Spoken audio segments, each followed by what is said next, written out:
Halo sahabat alkemi, Assalamualaikum warahmatullahi wabarakatuh. Salam chemistry untuk Anda semua. Kita berjumpa lagi dalam video pembelajaran kimia.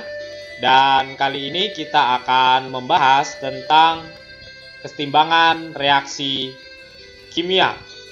Setelah mempelajari video ini, Anda diharapkan dapat menjelaskan apa itu reaksi irreversible dan reversible, kemudian menjelaskan bagaimana terjadinya kesetimbangan reaksi kimia, dan yang terakhir, Anda bisa menjelaskan apa itu reaksi kesetimbangan homogen dan kesetimbangan heterogen.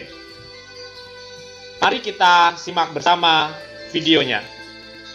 Sebelumnya kita simak dua ilustrasi kejadian di alam semesta berikut ini. Yang pertama adalah proses pertumbuhan manusia. Pada proses pertumbuhan manusia, jika manusia sudah bertumbuh, misalkan dari mulai janin di dalam kandungan, tumbuh menjadi bayi, menjadi anak-anak, dan seterusnya, pertumbuhan itu tidak dapat balik lagi ke keadaan semula. Misalnya, kalau kita sudah sampai pada tahap remaja, kita tidak bisa lagi kembali menjadi bayi, misalnya begitu. Nah, perubahan seperti ini disebut dengan perubahan tidak dapat balik atau perubahan irreversible. Nah, berbeda dengan fenomena yang kedua. Ini adalah siklus hidrologi. Nah, setiap tahap perubahan air dalam siklus hidrologi itu bisa balik ke keadaan semula.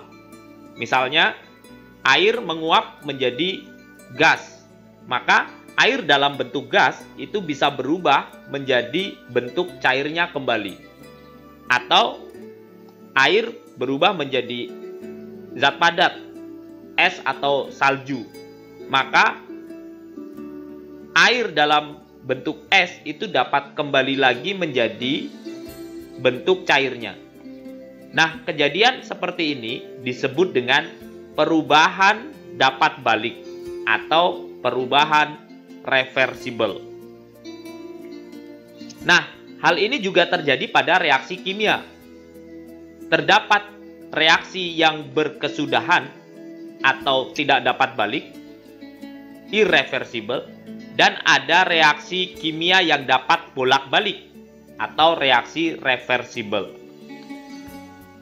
Contohnya, reaksi berkesudahan adalah apabila Mg bertemu dengan O2 menjadi MgO. Maka MgO yang sudah terbentuk itu tidak dapat balik lagi menjadi Mg dan O2. Atau contoh yang lebih nyata, misalkan kertas kalau kita bakar, kita reaksikan dengan oksigen, maka dia akan berubah menjadi arang, karbon. Nah, arang atau karbon itu tidak dapat kembali lagi menjadi kertas. Nah, reaksi seperti ini disebut reaksi irreversible atau reaksi berkesudahan. Nah, sementara reaksi yang bolak-balik misalnya adalah N2 kalau ditambah dengan H2, dia akan menjadi NH3. Nah, NH3 yang terbentuk ini dapat terurai kembali menjadi H2 dan N2. Nah, reaksi seperti ini disebut dengan reaksi reversible atau reaksi bolak-balik. Anak-anakku sekalian, selanjutnya coba Anda perhatikan bagaimana cara menuliskan persamaan reaksi berkesudahan dengan persamaan reaksi bolak-balik. Perhatikan persamaan reaksi berkesudahan terlebih dahulu. Dalam reaksi berkesudahan, anak panah itu hanya digambarkan satu arah dari reaktan menjadi produk. Itu artinya produk yang terbentuk tidak dapat lagi berubah menjadi reaktannya. Nah, berbeda dengan reaksi bolak-balik. Reaksi bolak-balik, anak panahnya digambarkan bolak-balik juga. Nah, ini artinya apa? Artinya produk yang sudah terbentuk itu bisa terurai kembali menjadi reaktannya lagi. Nah, demikian pengertian reaksi reversibel dan irreversibel serta bagaimana cara menuliskan persamaan reaksinya. Nah,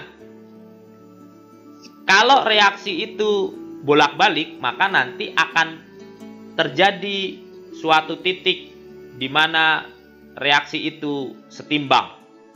Nah, bagaimana proses terjadinya reaksi setimbang? Kalau misalkan kita mempunyai reaksi A ditambah B menjadi C ditambah D, dengan laju reaksi A ditambah B menjadi C ditambah D dinotasikan dengan R1. Kemudian laju reaksi ke kiri yaitu C ditambah D berubah menjadi A ditambah B adalah R2. Maka proses tercapainya reaksi kesetimbangan bisa dijelaskan berikut ini. Misalnya saya mempunyai grafik laju reaksi versus waktu. Di awal terjadinya reaksi itu hanya ada reaktan A dan B. Kemudian seiring waktu akan terbentuk C dan D. Nah, perubahan laju reaksinya itu bisa digambarkan seperti grafik berikut ini. Laju A ditambah B seiring waktu mengalami penurunan karena konsentrasi A dan B juga berkurang. Sementara seiring berjalannya waktu, laju reaksi C ditambah D menjadi A ditambah B meningkat. Karena konsentrasi C dan D seiring waktu juga meningkat. Nah, pada titik waktu tertentu, laju reaksi ke arah kanan sama dengan laju reaksi ke arah kiri. Atau laju reaksi pembentukan C dan D itu sama dengan reaksi perubahan C dan D menjadi A dan B kembali. Nah, sekali lagi, pada titik waktu tertentu, laju reaksi kedua arah sama besar. Nah, kondisi seperti ini disebut dengan reaksi setimbang.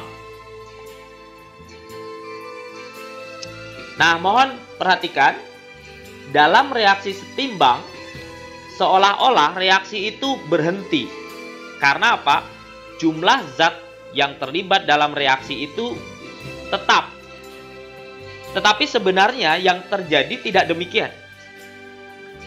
Yang sebenarnya terjadi adalah reaksi itu secara mikroskopis tetap terus terjadi ke arah kanan dan ke arah kiri dengan laju reaksi yang sama besar. Karena laju reaksinya sama besar, maka seolah-olah jumlah zatnya tidak mengalami perubahan. Karena misalkan kalau C dan D terbentuk 10 mol dengan pada waktu yang sama C dan D juga terurai 10 mol. Terbentuk 10 mol, terurai 10 mol. Terbentuk 100 mol, terurai 100 mol. Demikian sehingga jumlah zatnya tetap. Tetapi reaksi itu tetap terus berlangsung dengan laju yang sama besar. Nah, kondisi kesetimbangan yang terus berlangsung ini disebut dengan kesetimbangan dinamis. Nah, jadi sekali lagi, reaksi reversibel itu dikatakan setimbang apabila laju reaksi ke kanan sama dengan laju reaksi ke kiri. Selanjutnya anak-anakku sekalian, kesetimbangan itu dibedakan menjadi dua jenis. Yang pertama adalah kesetimbangan homogen dan kesetimbangan heterogen. Kesetimbangan homogen itu jika fase zat-zat yang terlibat reaksi adalah sama. Misalnya, sama-sama gas. Ini adalah fase gas. Semua zat yang terlibat reaksi fasenya gas, maka ini disebut kesetimbangan homogen. Atau semuanya dalam fase larutan. Misalkan ini NH4OH larutan, NH4 plusnya larutan, dan OH-nya larutan. Semua fase yang terlibat reaksi sama, maka disebut kesetimbangan homogen. Sementara kesetimbangan heterogen itu kalau fase zat yang terlibat reaksi berbeda. Misalkan reaksi nomor 1 ini CaCO3 adalah padat, kemudian CaO adalah padat, tetapi CO2 gas. Nah, ada fase yang berbeda, berarti kesetimbangan heterogen. Atau reaksi yang kedua, ini padat, ini terlarut dalam air, ini terlarut dalam air. Fasenya berbeda, berarti kesetimbangan heterogen. Atau yang ketiga, ini terlarut dalam air, yang ini padat, yang ini cair, yang ini gas. Maka karena fasenya berbeda disebut kesetimbangan heterogen. Nah, mudah-mudahan bisa Anda pahami. Kesetimbangan homogen itu jika semua fase zat yang terlibat reaksi sama, sedangkan kesetimbangan heterogen jika fase zat yang terlibat reaksi berbeda-beda. Selanjutnya, untuk menguji pemahaman Anda terhadap pemaparan yang telah diberikan, coba Anda jawab soal latihan berikut ini. Jika kita mempunyai persamaan kesetimbangan H2 ditambah N2 setimbang dengan NH3, kapan reaksi tersebut dikatakan setimbang?